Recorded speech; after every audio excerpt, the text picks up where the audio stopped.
ये आकाशवाणी रायपुर है। छत्तीसगढ़ी समाचार बुलेटिन के संग अभिषेक के जय जोहार।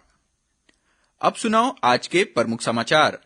केंद्र सरकार सब्बो राज्य और केंद्र शासित प्रदेश ला कोविड के स्थिति ऊपर निगरानी राखे बर कहे है।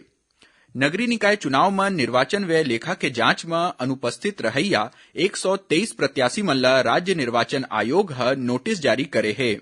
और मुख्यमंत्री के मासिक रेडियो वार्ता लोकवाणी के प्रसारण काली बिहनिया 10:30 बजे ले करे जाही। अब सुनाओ समाचार विस्तार ले। केंद्र सरकार सब्बो राज्य और केंद्र शासित प्रदेश ले कोविड के स्थिति ऊपर निगरानी रखे बर कहे है। जिला स्तर में नवा कोविड रोगी मिले बर कंटेनमेंट क्षेत्र बनाए के व्यवस्था करे बर कहे है। सब्बो राज्य और केंद्र शासित प्रदेश के मुख्य सचिव और प्रशासक ला लिखे चिट्ठी में केंद्रीय स्वास्थ्य मंत्री राजेश भूषण कहिन है कि अगर कोनो जिला ले रोगी मन के संख्या में बढ़ोतरी के खबर मिलथे त कड़ा निगरानी और स्थानीय स्तर में अलग जगह के व्यवस्था करे जाए। एती छत्तीसगढ़ में काली कोरोना संक्रमण के 32 नवा मामला के पता चले है। प्रदेश के 16 जिला में काली एको झिन कोरोना संक्रमित मरीज नहीं मिले है। इस समय प्रदेश की पॉजिटिविटी दर 0.2% हवे। छत्तीसगढ़ में कोरोना ले बचाव बर अब तक 2,88,43,000 ले ज्यादा टीका लगाए जा चुके हैं। एमा 1,83,03,000 ले ज्यादा लोगन मन ला पहला टीका और 1,05,40,000 ले ज्यादा लोगन मन ला टीका के दोनों डोज दे जा चुके हैं। उन्हें दुर्ग शहर में कोविड टीकाकरण बर चलाए जावत हर दुकान दस्तक अभियान के तहत आज इंदिरा बाजार में लोगन मन ला कोरोना रोधी टीका लगाए गईस। दुर्ग महापौर बाकलीवाल बताइन कि ये अभियान के लक्ष्य ज्यादा ले ज्यादा लोगन मन के टीकाकरण करना है।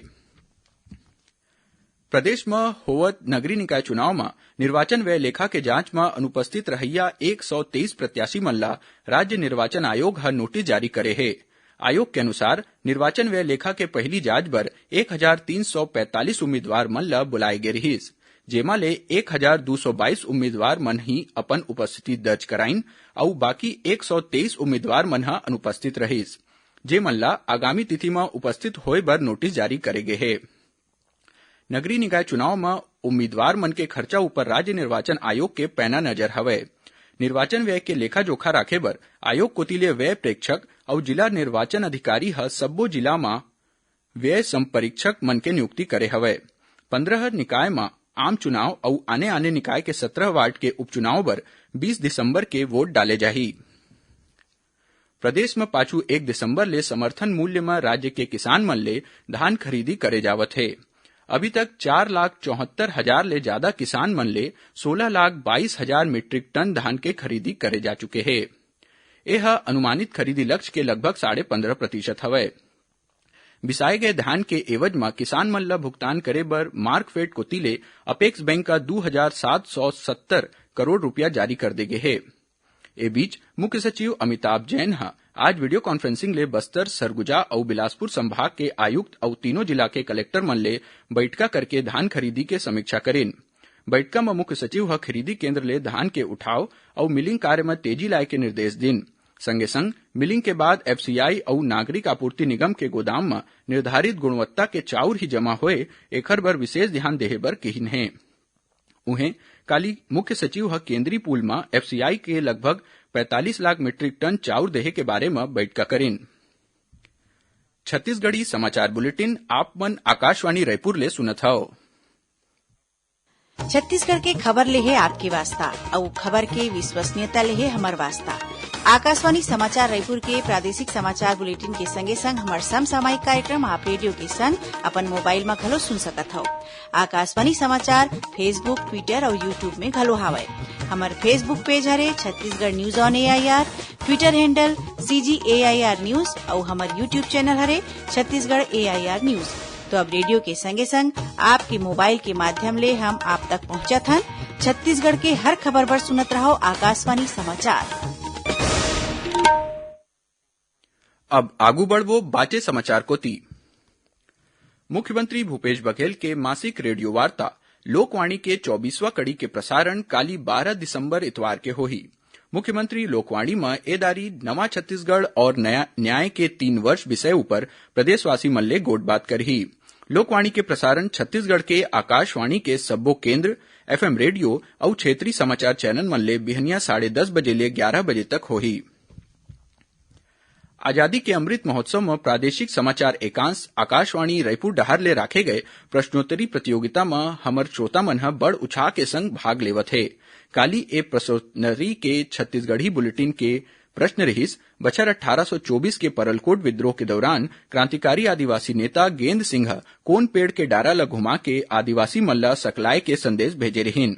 एकर सही जवाब है धौरा वृक्ष। सवाल के जवाब में बड़ संख्या में श्रोता मन ह अपन जवाब भेजिन। फिर सबले पहली जवाब भेजैया विजेता हवय बलौदा बाजार जिला के गांव चरौदा के रहैया अंजू ध्रुव। आकाशवाणी परिवार डहर ले हमन अंजू ध्रुव ला बधाई और शुभकामना देवत हन। अंजू ध्रुव आकाशवाणी समाचार के नियमित श्रोता हवय। जय जोहार संगवारी हो, मोर नाम अंजू ध्रुव है। मैं ग्राम चरौदा जिला बलौदा बाजार के रहैया हरा। मैं रेडियो बचपन से सुना था। छत्तीसगढ़ी समाचार सुनने से मुझे बहुत ज्यादा नॉलेज मिलते और करंट में जो भी होत रही थे ओकर बारे में नॉलेज होते, जेकर वजह से मैं डेली समाचार सुनता। दक्षिण पूर्व मध्य रेलवे बिलासपुर मंडल के अंतर्गत रुपौन झलवारा सेक्शन ला तिहरी लाइन ले जोड़े के काम 14 ले 22 दिसंबर तक करे जाही। ए काम के पूरा होए तक ए रद्दा में चलैया कई ठीन रेलगाड़ी के अवई जवई प्रभावित रही। ओती बेंगलुरु रेल मंडल के एलकाहा पेनुकोंडा सेक्शन में दोहरीकरण काम के कारण काली 12 दिसंबर के कोरबा ले चलैया कोरबा यशवंतपुर एक्सप्रेस बदले रद्दा गुट कृष्णा राजपुरम यशवंतपुर ले होके चलही। उन्हें रायपुर रेल मंडल के सिरसा संपार फाटक ला 15 दिसंबर ले पूरा बंद कर दे जाही। अंडर ब्रिज बने के बाद दुर्ग कलेक्टर संपार फाटक सिरसा गेट ला बंद करे के अनुमति दे है। मध्य प्रदेश के मंडला जिला में पाछू रतिया हुए सड़क दुर्घटना में छत्तीसगढ़ के कबीरधाम जिला के 4 झिन मनखे मन के मौत हो गए। जानबा के मुताबिक कवर्धा निवासी 4 झिन युवक मन कार ले मध्य प्रदेश जावत रहिस। इस बीच मोतीनाला थाना क्षेत्र के मनोहरी गांव के तीर एक ठीन ट्रक कार ला टक्कर मार दिस, जेमा चारों युवक मन के मौकच में मौत हो गए। एती बेमेतरा जिला के नवागढ़ थाना क्षेत्र के ग्राम कटई नवा गांव के तीर ट्रैक्टर और 4 पहिया गाड़ी के बीच हुए टक्कर में 3 झिन मनखे मन के मौत हो गए। उन्हें 4 झिन मनखे मन घायल है। और अब सुनथन मौसम के हाल। छत्तीसगढ़ में उत्तर दिशा ले आवत हवा के कारण अवैया 24 घंटा में न्यूनतम तापमान में थोर कुन गिरावट आए के संभावना है। मौसम विभाग के अनुसार प्रदेश के उत्तरी क्षेत्र में उत्तर दिशा ले और दक्षिणी क्षेत्र में पूर्व दिशा ले हवा आवत है। एकरे प्रभाव ले प्रदेश के न्यूनतम और अधिकतम तापमान में विशेष बदलाव होए के संभावना नहीं है। और अब थोर कुन समाचार सार में। छत्तीसगढ़ के स्वास्थ्य मंत्री टीएस सिंहदेव अपन दिल्ली प्रवास के दौरान शहीद CDS जनरल विपिन रावत के घर पहुंच के उकर परिजन मन ले भेंट करेन। छत्तीसगढ़ राज्य महिला आयोग जिला के पंजीकृत प्रकरण के सुनवाई बर 13 और 14 दिसंबर की तिथि निर्धारित करे है। पुणे में बंधक बनाए गए जांजगीर चांपा और बिलासपुर जिला के 35 मजदूर मन ला सकुशल छुड़ा ले गए है। जांजगीर चांपा जिला के मालखरौदा पुलिस कुछ दिन पहली पुलिस पार्टी ऊपर हमला करे के मामला में 2 झन आरोपी मन ला गिरफ्तार करे है। ए मामला में 5 झन अन्य आरोपी मन ला पहली ले गिरफ्तार करे जा चुके है। और बस्तर के नगरनार पुलिस छत्तीसगढ़ सीमा में एक ट्रक ले 1280 किलोग्राम गांजा बरामद करे है। जब्त गांजा के अनुमानित कीमत करीब 64 लाख रुपया बताए जावत है। और आखिरी में प्रमुख समाचार एक बार फिर। केंद्र सरकार सब्बो राज्य और केंद्र शासित प्रदेश ले कोविड की स्थिति ऊपर निगरानी रखे बर कहे है। नगरीय निकाय चुनाव में निर्वाचन व्यय लेखा के जांच में अनुपस्थित रहिया 123 प्रत्याशी मन ला राज्य निर्वाचन आयोग नोटिस जारी करे है। और मुख्यमंत्री के मासिक रेडियो वार्ता लोकवाणी के प्रसारण काली बिहनिया 10:30 बजे ले करे जाही। एकरे संग छत्तीसगढ़ी समाचार बुलेटिन इहें सिरावत है। जय जोहार।